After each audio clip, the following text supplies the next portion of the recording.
Welcome back, ladies and gentlemen. And of course, as I mentioned earlier, we will be discussing the new SME or small medium enterprise law that has entered into effect after the latest executive regulations that have been issued. Now, as part of the law's introduction, Naveen Gama, the Minister of Trade and Industry and the Executive Director of the Micro, Small and Medium Enterprises Development Authority held a meeting with the leaders from the authority, laying down the guidelines and working mechanisms that the authority will implement during the coming period. And on this topic, we're delighted to be joined this afternoon in the studio by our guest, Mr. Samir Riad, the economic expert.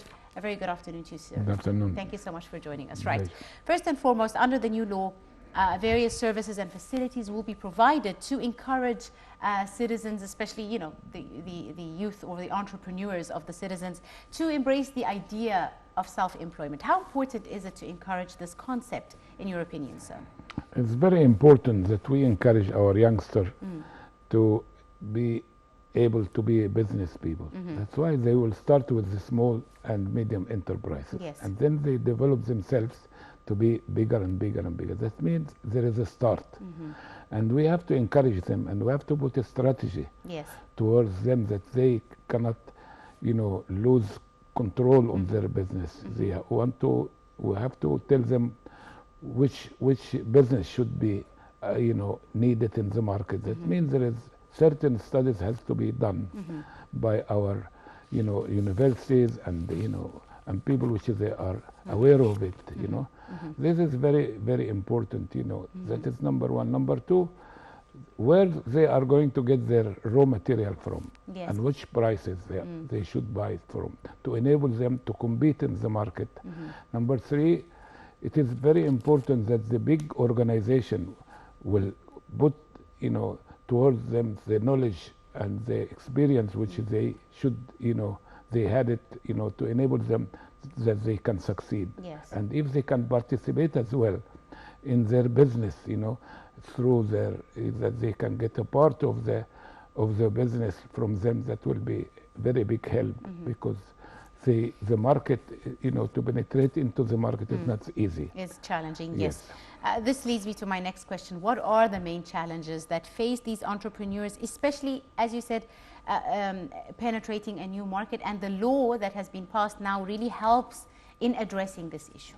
Well, this is going to be, the issue is, that this business which they are going to adopt, or they are going to exercise, and to do it, they should study it very well, theoretically and practically. And if they can gain the experience, themselves, by starting from the scratch, and then this will be a very big help to enable them to manage their business, Yes, indeed. And we've seen the state encouraging small and medium investors in participating, positively in developmental efforts.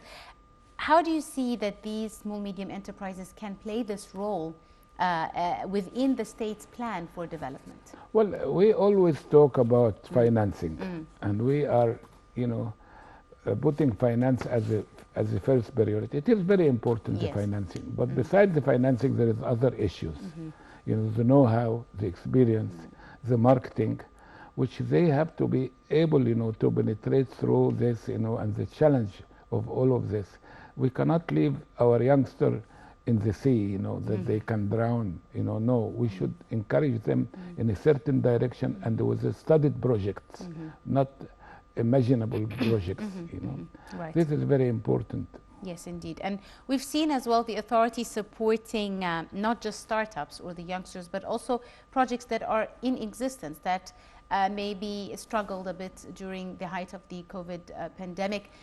They are also being assisted by this authority. How important is that? Because they were successful before the coronavirus. Well, it's nothing new, this small enterprises, This is, we started it long time ago, you know, which they are the individuals, which they are doing tailoring, you know, shoes, whatever it is.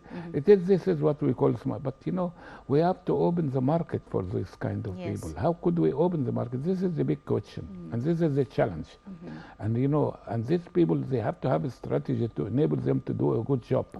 The raw material prices has to be seen about it, that they will be given to them, you know, with reasonable prices, and, you know, to enable them to compete. Otherwise, their cost will be high and they are out. Yes. Of the competition, indeed. Let's talk a bit about, you mentioned an issue of, you know, creating these opportunities. How will this help in turning, you know, the informal sector into the formal sector? As you said, these entrepreneurs are not news, they're not new. We've seen them throughout, you know, the ages, whether it's shoe shops or, you know, repairs or tailors, etc. These were all operating informally as part of the informal economy. How can they be turned as part of the mainstream economy?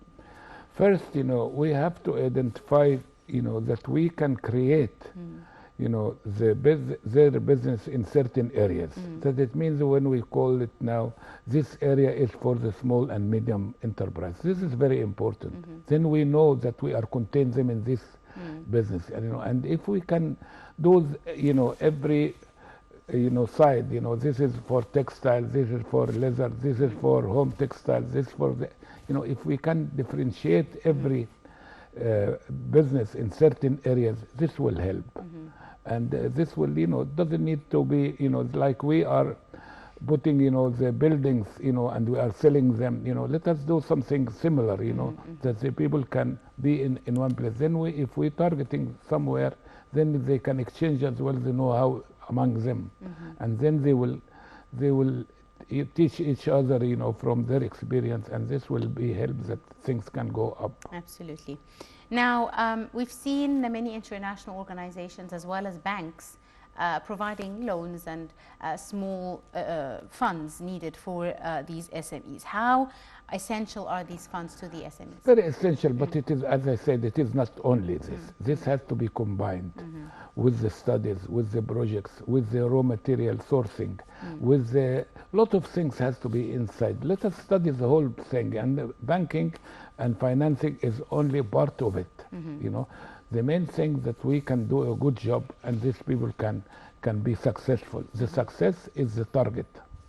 Success is the target, absolutely. Now, we've seen the role of SMEs before playing a very important role in other countries, for example, China, the United States, etc. How applicable is this to Egypt when it comes to our economic development? If we are imitating it, if we go and get the details of it, and if we go through it and study it carefully and then applying it, this is the only way of succeeding. If somebody is succeeding, we are not less than anybody else. But let us study it carefully and see the steps which should be done, and let us imitate it. There's nothing wrong of imitating it, but it's wrong that we are creating something which is going to be a failure. So, but imitating it, but fashioning it to suit our needs in Egypt. Of course, you know, let us see it, the whole thing from all aspects, you know, to enable us to do a good job. Let us do a good job. Let me put it this way. Right. Mr. Samir, let's talk a bit about the coronavirus pandemic. This has not just affected everyone's lives, but their businesses as well. Even small, medium enterprises and entrepreneurs really struggled during the coronavirus, because suddenly everything was on lockdown. Suddenly, you know, gathering together was an issue. So many different reasons. Right. But the government took lots of steps to try and assist them, also extending their loan payments, back payments, giving them more leeway, etc. How important were those steps to enable these businesses to, you know, pass over the bump of the pandemic? Let us first, you know, hope that this epidemic, you know, going to be finished. You know, this is what we are hoping for. Definitely, the whole life has been affected. Yes, not indeed. only the, you know, that is the whole thing, and the government is trying their best, you know, to enable this surviving and their projects to be, you know, not affected. But, you know, to a certain extent, they will be, you know, not able to contain it 100%. Hopefully that everybody can go through this hard time. Indeed. Right. Let's talk a bit about other enterprises that managed to not be affected during the coronavirus and actually took off and made profits. Could you tell us a bit about these projects? Right. Definitely this has been, a sort of a plus, definitely the situation of Egypt between three continents and the export business has been enhanced during this period due to the fact that we are not far away, and the transportation issues and a lot of things which, Egypt has got a favorable positioning. It helped us, But definitely, we did a good job to, by planning it right and approach this marketing right. We have to appreciate the hard work from the government and from everybody's concerned. Indeed, and also other informal small medium enterprises managed to turn, to adapt to the needs of the time. So we saw lots of, for example, tailors and stuff creating face masks, for example, shifting, moving their projects to suit the times. How important was this in their survival? Very important, because the whole movement, the transportation, the communication, there is a lot of lockdown in a lot of countries. All of these things has been affecting the whole world. That is why if we are in a favorable position due to the efforts which has been inside our business, inside our life. We are appreciating it very much. Absolutely right. I'd like to thank you very, very much, Mr. Samir Riad, our economic expert. Thank you so much for coming in this afternoon. Thank you very much. Thank you so much for your time. Thank you. Ladies and gentlemen, that's all the time we have for today's edition of Cairo Local Time. We do hope you have enjoyed it. My name is Angie Meher. Many thanks for watching.